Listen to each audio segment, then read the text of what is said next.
Welcome to my channel. তো বন্ধুরা, সবাই নিশ্চয়ই ভালো আছো আর আমিও খুব ভালো আছি।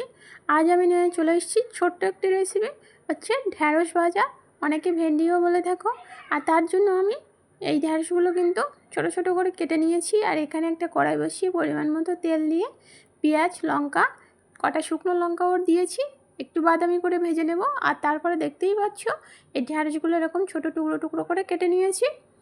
এবার একটু নেড়েচেড়ে নিয়ে একটু লবণ দিয়ে দিতে হবে। এভাবে কিন্তু ঢ্যাঁড়স ভাজলে দুর্দান্ত লাগে খেতে। তো ঢ্যাঁড়স আমরা নানা রকমভাবে ভেজে থাকি, তো এভাবে তোমরাও একবার ট্রাই করে দেখো, অবশ্যই তোমাদেরও কিন্তু খুব পছন্দ হবে। তো তারপর আমি এখানে একটু লবণ দিয়ে নেব। এই ঢ্যাঁড়স ভাজার রেসিপিটা কিন্তু খুব অল্প টাইমের মধ্যে কিন্তু হয়ে যায়, আর খেতে কিন্তু খুব সুন্দর একটা টেস্ট আসে। তো তোমরাও বন্ধুরা এভাবে ট্রাই করে দেখো, তোমাদেরও খুব পছন্দ হবে। তারপর দেখতেই পাচ্ছ এরকম নেড়েচেড়ে সুন্দর করে ভেজে নেব।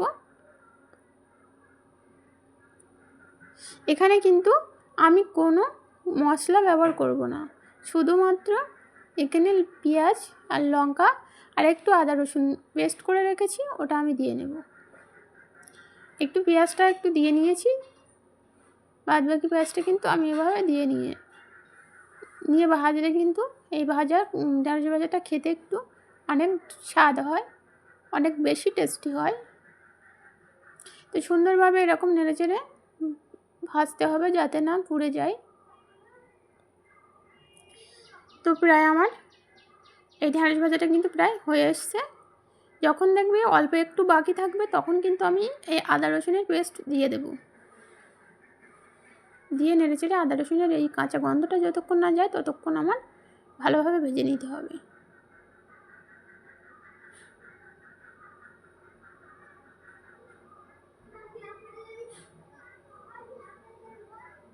যখন দেখবে আদা রসুনের পেস্টটা যখন এরকম একদম বাদামি কালার টাইপের হয়ে আসবে, তখন ভাববে যে এটা পারফেক্ট হয়ে গেছে।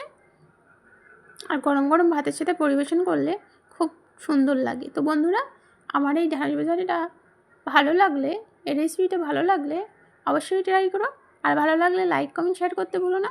আর যারা ইউটিউব থেকে দেখছো তারা অবশ্যই সাবস্ক্রাইব করে রেখো, আমার ভিডিওর নোটিফিকেশান তারপর সর্বপ্রথম তোমার কাছে পৌঁছে যাবে। আর যারা ফেসবুক থেকে দেখছো তারাও কিন্তু ফলো দিয়ে রেখো, তাহলে আমার ভিডিওর নোটিফিকেশান সর্বপ্রথম তোমার কাছে পৌঁছে যাবে।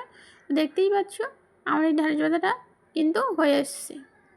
কত অল্প সময়ের মধ্যে কিন্তু অসাধারণ টেস্টি এই রেসিপিটা হয়ে গেল। তো বন্ধুরা, সাপোর্ট দিও, ভালোবেসো আর পাশে থেকো। আর দেখা হচ্ছে নেক্সট ভিডিওয়। ততক্ষণ টাটা, বাই বাই।